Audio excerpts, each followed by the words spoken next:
Hello everyone, welcome to another episode of the Podcast Boys. I am the Comics Kid 2099 and I am joined by my co-host Connor Nielsen. And today we are talking about another not Twin Peaks thing. What we've been doing for the last couple of episodes is talking about things with Twin Peaks alumni in a certain something. Could be a movie, could be a TV show, and I chose for this episode an episode of How I Met Your Mother, Season 6, Episode 11, titled The Mermaid Theory. Connor, do you want to tell us a little bit about this episode? Yes.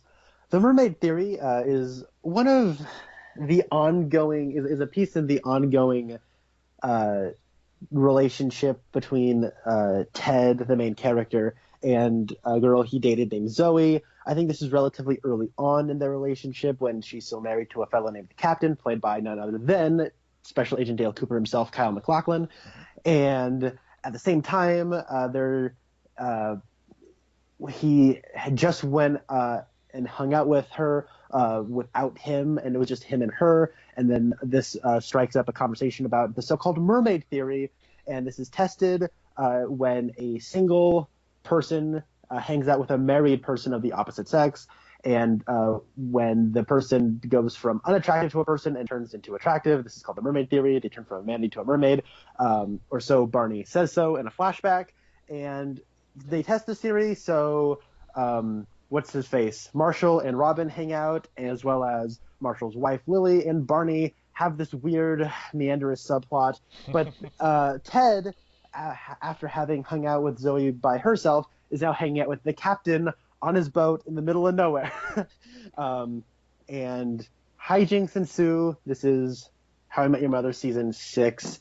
Comics Kid, what did you think of this episode of How I Met Your Mother? Okay, so Connor and I have talked a little bit about this series. Connor, you've watched the first couple of seasons of this show. When did you stop watching it? It was around... Okay, so I guess I should just say it's really hard to explain. So I never really stopped watching it. It just sort of fizzled out into the background. Uh-huh. Because I still haven't seen like the last 2.5 seasons. There's like 10 seasons, I believe, in this show. That sounds about right, yeah. 9 or 10. Maybe it was a season and a half to 2 seasons. But I love the first 2 seasons of How I Met Your Mother. Yeah, me too. They tell stories. The characters feel real, and I really like the people felt like real people, and the humor is elevated in that sitcom way, but it feels natural to the personalities of these people, and it's just elevated enough. I really, really like it, and I'm a sucker for that sort of stuff that it really captures the naive sort of way young people look at romance and relationships. Mm-hmm. And it's a really neat way of kind of capturing that view. And it's like season 3 happened, and they knew they were a popular show, and they knew they were in it for the long haul. And then it just kind of became a repetitive, kind of meandrous show that was all about the jokes and like kind of the it was like I felt like every season sort of like had to hit the check marks. More about the mythology than actually telling a story. Yeah, and the characters started to feel kind of like cartoons, and also kind of started to felt like a parody of the original How I Met Your Mother stuff. And it just got so far removed from what I liked about it that my brother continued watching it more than I did, but he would always watch it when I was around, and sometimes I'd pay attention, sometimes I wouldn't, and then I just stopped paying attention altogether. And this was around the time where I just was like not much paying attention to it, mm-hmm. And I would hear it, but I wouldn't actually be looking at it, and like I kept hearing people talk about the captain. And I never watched this episode, but I've listened to this episode before. Okay. And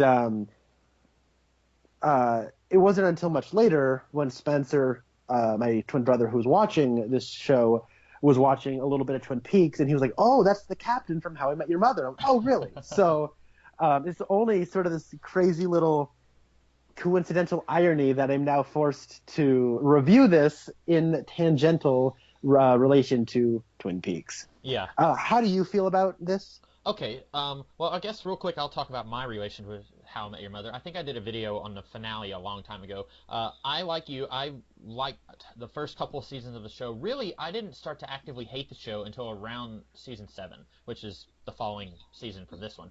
That was when I just realized, okay, they're going in a direction I don't like. They're trying to set up an arc for some of these characters that I don't want them to set up, and then they actively made a couple of the characters just really unlikable characters. Ted and Lily both were just enormously unlikable. But the good thing about watching an episode by itself like this is that that's not evident. I don't hate Ted just watching this episode. I only hate Ted when I'm watching the series in binging order or something like that. And Lily isn't even that unlikable here. I actually didn't hate Lily here, and for a long time she was my least favorite character. So that's a good thing about this, that characters that I don't like or stories that I don't care for that are ongoing in the series, if you don't like those things, it's not in the forefront when you're just watching one episode. Zoe is a character I did not care for in this season. I really couldn't stand her, and that's not evident just watching this. Now, admittedly, it's because she's in like 2.5 minutes of a 20-minute episode, so she's not got a lot of time to shine and be unlikable, but she was a character I never cared for, and in this episode, I don't hate her. So that's good. And so far, it sounds like I'm kind of being harsh by saying, well, I didn't hate it. But there are 3 subplots here. I liked one of them a lot. The other 2, I was just like, oh, okay. I really liked the subplot with Ted and the captain, obviously. That's why I chose this episode, because specifically the scene at the beginning of the episode when Marshall comes in with that poster of the captain, and every time he shows it, they all scream. That is so funny, and like years after I saw that episode, like it's still stuck in my mind. So when we were doing this, way back when I first suggested to Connor that we do, bonus episodes of stuff that's not Twin Peaks, I was thinking of this episode. Like, this would be hilarious if we talked about the captain, because this character I thought was so funny in How I Met Your Mother. And unfortunately, Kyle MacLachlan is not in this episode a whole lot, but when he is in this episode, it is really funny. I love that scene where Marshall is covering up the mouth, and then he covers up the eyes on that picture. And that is a callback to, like, Marshall loves to make, like, poster boards and stuff. I don't remember when that was a subplot, but that was something that was embedded in his character. And then the other 2 subplots didn't do anything for me. I don't hate the Marshall-Robin subplot, but it's just kind of there. Like, at the end of the episode, Robin said, well, once we stopped focusing on trying to have a conversation, we started drinking, I had a good time. And I'm thinking, like, okay, so you 2 still aren't really friends then. Like, you just got wasted, and you're not really, like, friends with each other. You're just mutual friends with somebody that you both like. And, like, I feel like their relationship in this episode didn't really progress, and I don't think that subplot really did anything for them. I think that subplot was just there to connect to the other 2 subplots. Like, we have Barney in the Barney and Lily subplot, which I'll get to that in a minute, and then we have, crazy things happen when you're out at sea. Segue to Ted out in the ocean with the captain. And I feel like that's the reason that this subplot was going on. Like, we've had other episodes, and I don't remember if they were before or after this one, but there have been other episodes where Robin and Marshall kind of have subplots together. So I thought it was weird where they made such a big deal of, these 2 never hang out. Let's do an episode where they hang out, and it's weird and awkward. And, like, I feel like, I don't know, like I said, that didn't really go anywhere for either of them. It was just there to support the other 2 subplots. Yeah, if I had to rank these, okay, before I say that, you had mentioned that you weren't a fan of the character Zoe. Right. Zoe thoroughly annoyed me. I wasn't even really watching. Wait, in this episode, or like? No, like just, yeah, as you said, she's barely in this. Like, right. She's in like a scene and a half. Yeah. But like, just in this season in general, I barely even watched this season. Just hearing her, and it was so annoying. But I was annoyed by one thing she did in this episode, where she's basically puts Ted in this bad spot at the beginning of the episode by saying, I'm hanging out with multiple friends and not just one guy. And then later she tells the captain that she's sick. And so Ted, spends the entire episode thinking that he's about to be murdered by the captain. And then later she says, oh, I'm sorry, I lied. I just thought it'd be really good for you 2 to hang out. And she actively acknowledges that her husband is weird and creepy around people that he doesn't know very well. It's like, Zoe, you just put him in a terrible spot. Like, you could have saved everyone so much trouble if you had just gone with them and, like, eased the tension a little bit. Like, even though she's only in, like, a minute of this episode, like, she still, kind of is a terrible person. But anyway, what were you going to say? They did a poll on, like, Ted Mosby's many lovers, and apparently she is like the least liked of all of his girlfriends. Awesome. I'm really glad that I'm not the only one who despised her. No, she was the one who was like, Marshall and Barney, you work for a big bank. I hate you. You need to quit your jobs because was yeah. that her? I think so, my yeah. God, shut up. I'm honestly surprised, like, at the beginning of this episode, Future Ted is saying, in 2010, we had another member of our group, Zoe. And I was thinking, no, you don't. You have a potential girlfriend. No one else likes her. Like, Marshall and Barney definitely don't like her, and we never see her hanging out with the rest of the group, I don't think. Like, she's always hanging out with Ted, but it's not like she's, an extra addition to this group, especially since she's only with them for 1 year. Yeah. What I was so if I had to rank these subplots, I would say that my least favorite is the Barney Allison Hannigan thing. Lily. Yeah, mine too. It's my least favorite because it feels like they don't know what they're doing with it, and it just sort of feels like the whole because it's like I get the intention, I get what they're trying to do with it, and at the end, okay, that's what they're doing, and it's in concept it's a little clever, but in execution it feels purposeless because since it feels like we have to attach everything to the central idea of the mermaid theory. Right. It's like we can't just have two people just doing something. Like it starts off with a mermaid theory, but then it kind of becomes something else and more interesting. Like we already have the Marshall and Robin subplot. We already have the thing, like the catalyst of the thing with what's her face, Zoe and Ted, which leads into Ted and the captain. And it's like it's already a lot of this idea, and this is what I don't like about a lot of the mid to later day How I Met Your Mother is they just exhaust a concept in 20 minutes. Yeah. And it's like it's a thin idea. It's an amusing idea, and they just spread it so thin to the point where I don't really want to go back to it. And it's another thing of I feel like How I Met Your Mother, it just had a really natural when it hit the scene, everything about it felt really natural. And so the things that sort of like came out of it, like the legend, wait for it, dairy, the Barney just always wears a suit, like it all felt like kind of these natural little quirks that existed within this little show. And then as it kept going along, instead of changing, it would always just stay the same. And it's like, okay, can Barney stop wearing suits? It just sort of feels like we're doing it just because that's the way it's always been. We're not going to develop this any further. He's just always going to wear a suit. And it also felt like, Barney will say legend, wait for it, dairy, all the time. It's never going to change. It's never going to go away. He's never going to evolve. It's just always going to be that because that's Barney, and that's the way it's always been. It also becomes the Barney show, but also I feel like How I Met Your Mother is always trying to start things. Like, what's a thing that we can like kind of have people talk about? Ooh, how about this idea of the mermaid theory? And when we break down the idea of the mermaid theory, it doesn't really make any sense. But and little caveats like that just that take away a lot of like little nuances that aren't really well thought out because they're just trying to make a thing. This is going to be a thing that people are going to talk about, but we don't because we're sick of it by the time 20 minutes is over. Like licking the Liberty Bell is a thing I could imagine people doing. Right. And that's a great episode. Like having a rain dance just for a relationship is something people will do that if they're desperate enough and they like for a woman, they will do that. Like right. And if they won't do it, they at least maybe buy it, and it's like a thing in this show that I bought. Ted wearing like years after the 2000 election as a hanging Chad. It's funny and waiting for and waiting for the slutty pumpkin. That's funny in the first scene or in the first season or two. When we have to do that constantly all the time, we can't evolve Ted. We can't change Ted. He's just always going to be this perpetually unlikable like Ross Geller 2.0. So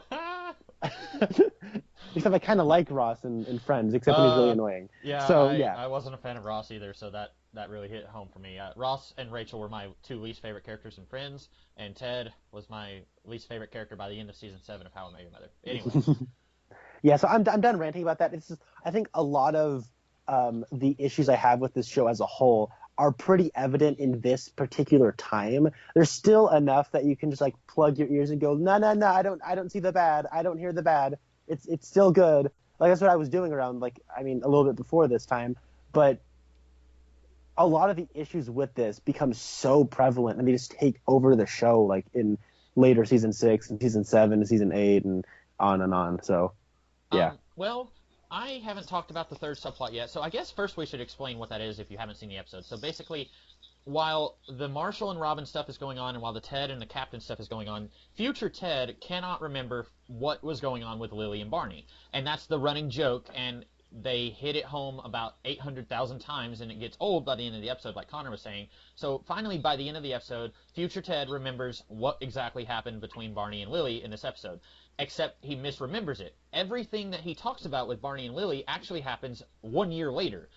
because close to the end of the episode, he remembers, oh yeah, Lily was pregnant, and that isn't a thing in this season, which was something that I was kind of trying to remember, because I remembered how this subplot ended, and I couldn't remember from earlier in the episode if Lily was pregnant at this point or not, because there was like two different points in the series where Allison Hannigan was pregnant in real life, and they would try to not make Lily be pregnant, and then by the time the character Lily was pregnant, I don't think Allison Hannigan was, and then there was at least one time where Colby Smulders was pregnant, and she was never pregnant in the show, so they were always trying to work around that, but then it's like, oh yeah, this entire subplot actually happens a year later. So that makes me wonder, what were Barney and Lily doing circa this episode? We never know. And then this episode does something that I used to really love about the series, where it will set up a bit of a mythology element and then call back to it later. Like at the end of this episode, or at the end of this subplot, Ted comes in wearing a green dress and he says, okay, now we're even. And then you're wondering for an entire year, what is that all about? And I remember that episode whenever I was watching it, and I remember not liking that episode, but I don't remember why. But they did this exact same subplot, like in season 2 or 3, with the goat. I don't know if you remember that, but there was this pet goat that Lily brought to her, Marshall, and Ted's apartment because the goat was going to be killed, and Lily didn't want it to be killed, so she brings it to Ted's apartment and basically just leaves it there, and the goat attacks Ted. And I remember, I think that was in season 2, and the whole episode, it's like, oh, there's this goat thing going on, and then future Ted says, wait a minute, that didn't happen until the next year. And so they did that exact same thing, and a lot like then, or a lot like here, that goat thing didn't make any sense, because I'm 99% sure that whenever they finally did get around to showing the actual goat moment, Ted, Marshall, and Lily weren't living together. So it didn't make any sense that the goat was attacking Ted because he wasn't living with Marshall and Lily. But anyway, this is basically a retread of that goat subplot, and I think the goat subplot is actually funnier. It does have the same problem as this, where you're wondering, okay, if that goat thing didn't happen to Ted in that episode, then what was Ted doing at that point? But this, there's that. And also, it's kind of sexist, isn't it? Like the whole mermaid theory thing is sexist. Like, and that's Barney's character, is that he's very sexist. He's all about just getting laid and then, moving on and pretending like that woman doesn't exist. So that's like part of Barney's character. But I can't help but feel like I'm supposed to laugh at this, but I would feel really uncomfortable if I did. And if I laughed at it, I would say, well, it's not really, I'm not supposed to laugh, but I am laughing. Like, you know what I'm saying? Like, yeah. Like, I think if someone told me this episode was written by a woman, I would feel more okay laughing at it. Like, if a woman told me, oh, no, don't worry about it, that is funny, I would feel more at ease. But, and that sounds really, like, weirdly sexist in its own way, too. But it's kind of like, I don't know, like, if you've heard someone, like I've had a friend of mine who's a person of color make a joke about people of color, and it's like, okay, it's okay for you to say that, but I can't say that. It's kind of the same thing, where it's like, they're talking about women as if they're almost like a piece of property instead of talking about them as if they're human beings. And, like, it's really uncomfortable in a certain way, but it's trying to be funny. And also, it doesn't make any sense that Marshall would suddenly be looking at a woman this way, because out of everyone in all of fiction, I feel like Marshall is like the most devoted husband ever. And so I think of all the people in the world, he would be the one person who would never see anyone as a mermaid. So that's also weird. It doesn't make any sense either, because the whole, like, according to this mythology, it's, oh, well, the sailors, they'd be away from home so long, you start seeing manatees as these mermaid. And first off, it's kind of rude to call any woman a manatee. That's just mean. And it's like, I know that's the way people talk, but it's like, come on, this is a TV show that you're trying to syndicate. Like, have some decency.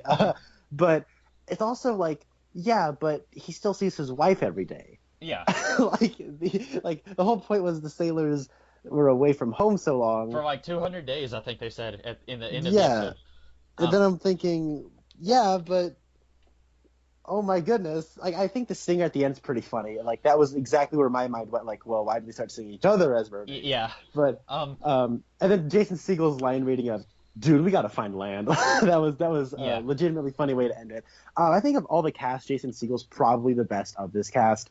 Um, I always liked him as Marshall. I think Marshall was my favorite character in the show. He was always funny. He was also the least dirtbaggish out of all of them. yeah, All the others are just scoundrels in their own way. But yeah, I didn't even think about that he's seeing Lily every day, so he wouldn't be looking at these other people. But you're right. Like, it's really rude. Like, at one point, Barney calls Marshall's new assistant an eye broccoli. And I was just like, come on. Like, Barney's a jerk, but he needs to be at least a little bit of a better person than that. Especially when, like you said, they try to turn this into the Barney show. So if you're going to hang your entire series on this guy, let's not have him be a total anus. and it's like I can see this exact same situation playing out on It's Always Sunny in Philadelphia, exactly the same way, maybe even a little bit more like below the belt. And I'd find it funnier and more tasteful because that show's always had a good job of making you laugh at the main characters that you're never supposed to find likable. Mm-hmm. And like, because there's this weird thing where, you know, Barney's with Neil Patrick Harris, who's charismatic and charming, and he has a very natural like screen presence, and you like him. But he's also kind of supposed to be a bit of a tool, so you're not supposed to like necessarily condone his actions. But so it's like this weird like tightrope that I think the series perpetually fell off of. Mm-hmm. Like the thing with like, and we have to remember, like the first season of him, the first two seasons really, he was a person who fancied himself a womanizer, but he wasn't really. He was always failing at it, and that's what made it funny. And then it just sort of became, oh no, he does get all the ladies, and it's like, what? That just felt like wish fulfillment on the side of the audience because they liked him and they wanted him to sort of be what he thought he was, and I think that in itself defeats the purpose of the character. But yeah, whatever. like, you know, early on, like he would be like, yeah, let's go out and go clubbing, and then Ted would be like, no, and then he'd be like, oh, this is going on my blog. Like, Barney was the guy who thought he was cool, but he really wasn't that cool. Like, he was very uncool in how much he wanted Ted to be like him. You're right, and they kind of transformed him into more of a, you know, a demigod who is gotten with hundreds of ladies, and you know, that's hypocritical on my part because there's an episode, I don't remember which season, where they're treating it like a basketball tournament where some woman is cock blocking Barney, and they're trying to figure out which of his scorned lovers it could be, and that episode is hilarious. Like, they're arguing about, like, is it the woman who he got with because he had a fake baby? And Ted is like, trust me, it's fake baby. Like, you know, they're arguing about it for hours. Like, that episode is funny. But it hinges on Barney being someone who has slept with 200 women. But, like, you're right, they do kind of shift Barney into a different kind of character early on. But yeah, I think that I'm not sure if there's a whole lot more to say about this episode. The whole reason I picked it was because of the captain, Kyle MacLachlan, and I remember him being in this episode more because he was in just like 4 or 5 episodes over the course of the series, and I don't remember him being in the others very much. I guess the first episode he was in it a little bit, but I don't remember him ever being in an episode very much. I thought he was in this one more than he was. Yeah, I really like the captain in this. He is legitimately funny. All of my laughs pretty much came from him.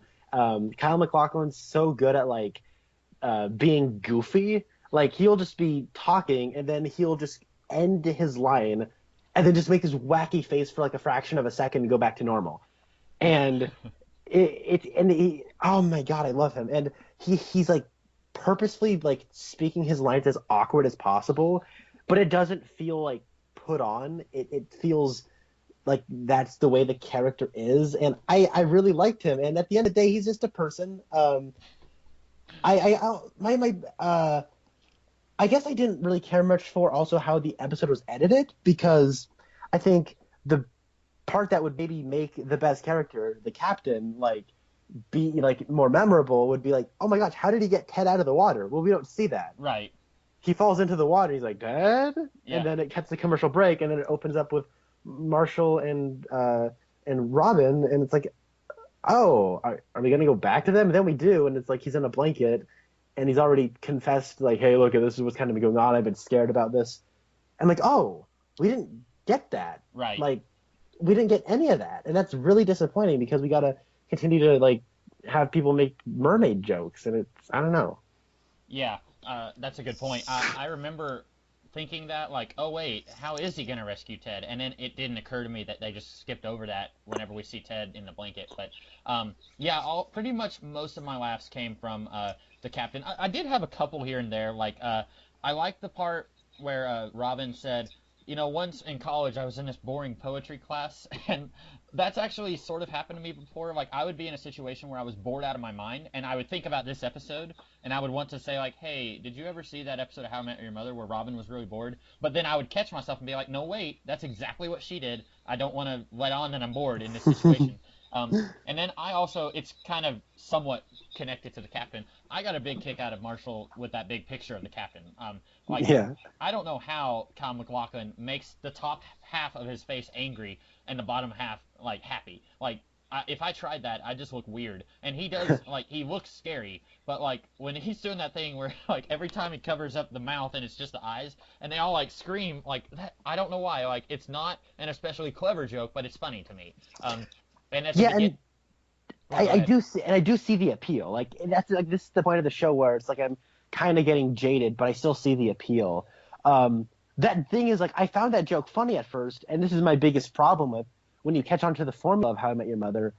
They just keep doing the jokes over and over again. When he shows up, he's like, top half angry, bottom half happy. He does that 3 times. Yeah, and it's not and then we have flashbacks to the pirates 3 times.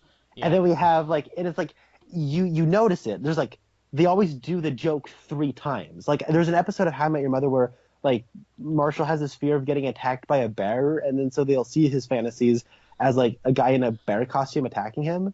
Uh-huh. And the first time you see it, it's so funny. And then you see it again, and you're like, yeah, I remember that. That was funny. And then by the time you see it a third time, it's like, oh, my God, I get it. It would almost work better in a case like that. Did you ever see any of the stuff with the 5 slaps? Yeah, I did. Okay, Slapsgiving is one of the worst episodes of this show. Oh, really? Everyone loves that. Everyone loves Slapsgiving. I think that is the best episode of How I Met Your Mother. No, it sucked. I hated it. See, I haven't seen it in so long, but I guess what I was going to say, you'll probably disagree with this, but, like, the slaps is a way that this running gag thing works because it's not all in a 20-minute span. You'll get a slap, and then a year later, they'll call back to this. It's like, hey, remember how we got 4 more slaps or something like that? But if you tried to shove all 5 slaps in one episode, you would get sick and tired of it by the end of that episode. And I think I agree with you. Like, it'd be funny if in one episode in season 2, Marshall says that he has a fear of bears, and then we see a dude in a bear costume attack him. And then, like, 3 years later, when you're least expecting it, he says, hey, remember my fear of bears? And then we see that again, and by then you're like, oh, that's funny. And, you're not getting sick and tired of them running with that joke over and over. Yeah. I think, and that's, like, that's another thing where it's like, that plays right into that third subplot that we don't really care for. Like, you can pull back to the mermaid theory and, like, pregnancy, like, somehow turns you back into a manatee, which is, oh, man, that's so tasteless. But, like, you can do that a year later and add an addendum. Like, you can do that later, but we have to do it all here and exhaust the idea here. And that's the problem. But, like, I think my biggest issue with, like, the slaps, like, Slapsgiving was, what made those slaps great is he would just slap him sometimes, and you're like, oh my God, I didn't see that coming. That's what made it funny. Right. When it came to Slapsgiving, it's, it's coming the whole time. So it's a very tedious exercise of, that's all right, once, like, we know that it's not going to happen in the first 10 minutes. We know it won't happen in the first 15 minutes. So it will happen in the last 5 minutes. When will it happen in the last 5 minutes? And there's no way him smacking Neil Patrick Harris in the face will, like, there's no way that'll live up to any expectations you have. You know what I mean? Like, yeah. And you're right. I think what I liked about that episode, since I'm just gonna quickly defend my liking of it, was the Robin's boyfriend, who's like an 80-year-old man. And that is the same episode, right? I don't know.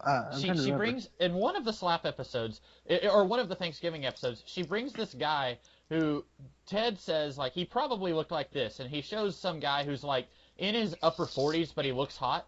But instead, Ted chooses to remember him looking like an 80-year-old man, and, like, that was really funny to me. And then at one point, he's like, oh, yeah, we're gonna get turned, and, like, he has alcohol, and, like, that's really funny. And then, there was something else from that episode, the song that Marshall did. Like, I thought that was funny. But you're right. When you're doing an entire episode around it, that does kind of ruin the comical effect of it. Yeah. I don't know if I really have much more to say about this particular episode. It's fine. Like, I don't hate it. Like, I think Kyle MacLachlan is the best thing about it. It's weirdly edited, and I'm not a big fan of one of the subplots, but it's a really nice encapsulation of what this show was during this time. Yeah. I agree with pretty much. I think you and I both see this episode about the same. I think maybe, did you like the Marshall Robin subplot any? I liked it in the sense that I think those are the two best actors in the core cast. Yeah. And I think they do have they have potentially really good chemistry. This made me, and you told me that you want me to watch Agents of S.H.I.E.L.D., and you're not the only person who's told me to watch that. This made me want to watch that show, but it makes me want Colby Smulders to be a part of that show, instead of just like showing up once every few episodes. Like I want her to be like, I want it to be the Agent Colby Smulders show or something like that. Like I forgot how much I liked her in this show. Yeah. And she actually had one of the lines that made me chuckle. It wasn't like a huge belly laugh, but when Marshall said, "Sure, right now you're bald and you're rubbery and you've got all that blubber," and she says, "Oh wait, am I blushing?" Yeah, that's great. Like, I thought that was funny. It wasn't like just a huge laugh out loud moment, but I thought it was amusing. Yeah, I agree. So that's all that we have to say. So Connor and I are going to, the next time we talk, we are going to be talking about the movie Logan, which will probably be in about 2-ish weeks, roughly, give or take. But we may try to get another bonus episode before Twin Peaks comes back. Twin Peaks is coming back in March, and No, May 21st. May, okay, sorry. Yeah, one of those months that begins with M. So we still got a little bit of time to record maybe 2 more bonus episodes. I'm not sure, but Connor, it is going to be your turn to pick the thing that we will be talking about. Do you have a pick? I do. Okay. I'm gonna pick a movie. I've only picked movies. I promise. I wanna pick an episode of television. You already know what I want to pick, so I'll hold off. Maybe I get a second choice, but a third choice. But I am going to pick the 2014 film Whiplash. I don't think you've seen this movie. No.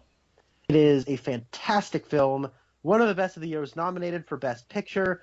I know Damien Chazelle, the director of the film, just released La La Land, which is the favorite to win Best Picture, Best Director, and all that stuff at the Oscars right now. But this is the movie he made before then. J.K. Simmons and Miles Teller are the main actors in it. J.K. Simmons won Best Supporting Actor for this, and I think rightfully so. The film won Best Film Editing, and it's a fantastic movie, really interesting. I really want to hear your thoughts on it. And I'm not going to tell you the Twin Peaks alum from that's in this movie. I want you to keep an eye out for this character. Okay. I just Googled it actually, I was going to look and see if it's on Netflix. It is not it's not on Netflix that I can see, but it's probably at my local library. That's what I would did. think it might be. Yeah, that's what I did when we watched Wayne's World. But yeah, I am going to try my very best then to avoid Google, so that I can be surprised. Is this someone, do they have a large role in the movie? I will let you see. Okay. Well, then we will first, the next time you guys hear us, we will be talking about Logan, the next installment in the X-Men franchise. And then after that, we will be talking about Whiplash, which I didn't know that it had Twin Peaks person. So now I am eager to look and see how that's going to be. We will discuss this later, but I actually have no idea what my next choice is going to be because unless I do another episode of The X-Files, which I'd kind of like to avoid, at least for a while. But and it's possible that even after we finish talking about the Twin Peaks revival, we could go back to doing what we're doing now. And so I'll have, like, more opportunities to do The X-Files in the future. But I don't want to do an X-Files so soon after we did one a few episodes ago. But that's about all that we have to talk about. So we will see you guys in a couple weeks when we do a spoiler podcast video. It'll be much longer than this, where we talk about the movie Logan. I am the Comics Kid 2099. And I am Connor Nielsen. And we'll see you guys later.